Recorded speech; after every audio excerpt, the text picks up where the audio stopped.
locally, Brent Council. My question to this panel, more than 1 million different cases are pending in a home office. Recently here, 10,000 new cases entered in a home office.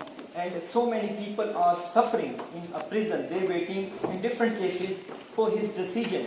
What policy do you have if you are elected? Thank you. And again, can we keep it down for a minute, please? I'm sorry about that, but I can't remember who's next. Is it you, John? Yes, it is. Yeah, okay. Well, 1 million cases in the home office. We've seen over the last few nights in the detention centres, what's been going on there. For example, we're undercover working in the detention centres and see the horrific cases that's happened with detention,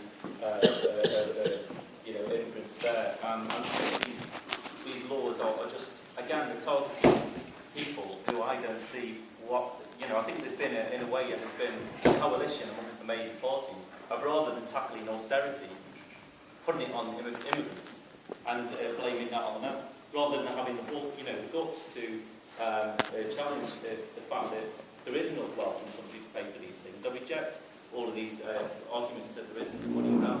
There is. And so I would support that these cases should be seen, and we shouldn't have people going through this miserable treadmill of bureaucracy, and also say that the detention centres, they shouldn't be in the hands of private companies.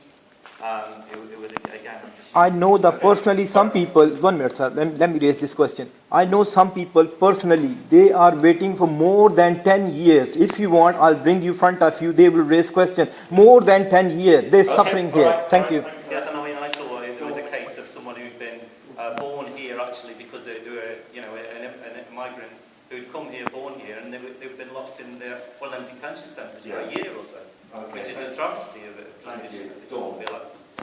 The whole thing is a complete and utter mess, and it's got worse over the last 5 years. Theresa May is now trying to take control of it.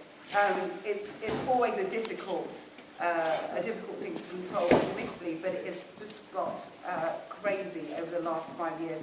And what's happened is the rules have changed as well. That means that people who've had no recourse to public funds, for instance, are now living in limbo for a lot longer, which is causing additional problems.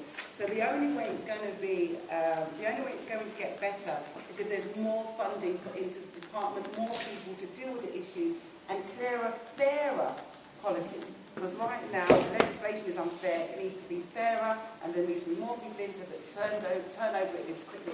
There's no excuse. I mean, I remember people coming in who've been here for 10 years, 14 years, but what I managed to do with the UK Border Agency at one stage, those people that can prove that they've been here for a long time, we got their citizenship and we got them fast-tracked, and I was able to do that.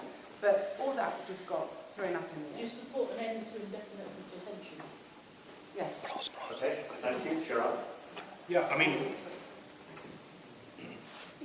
that's interesting because that sounds like Guantanamo, and that's the kind of injustice that we're faced with in the immigration system. I regularly talk to immigration lawyers, and we've got people, refugees, asylum seekers, who we have an absolute duty to, and we've got the toxic UKIP rhetoric, which is being pandered to by most of the other political parties. And in Brent, I am proud to say that we stand up against this. We stand up against this. We were both there not so long ago, standing up against the South East Alliance, coming here to actually stoke up racial hatred. We've got UK Borders Agency. That's how racist and racialised our immigration services become, conducting arbitrary raids on people simply for being in the wrong place at the wrong time, whether it's in the tube stations or in their own houses. So we must put a stop to this. We must make sure that we have a just immigration regime where people are treated speedily and fairly. And we're not even taking one iota of the Syrian refugees, many of which the problems that we have ourselves caused with our own foreign policy, compared to other EU nation states. So let's be responsible. We're going to be the new migrants if the Gulf Stream gets diverted and we get plunged into subarctic temperatures. Okay, look, I mean, there are some real fundamental problems with the system. Again, that's why Sarah Tether has an open office. It's one of the big issues that we deal with, and that's why a lot of our casework is done. And so, for all the platitudes, there is one person who has been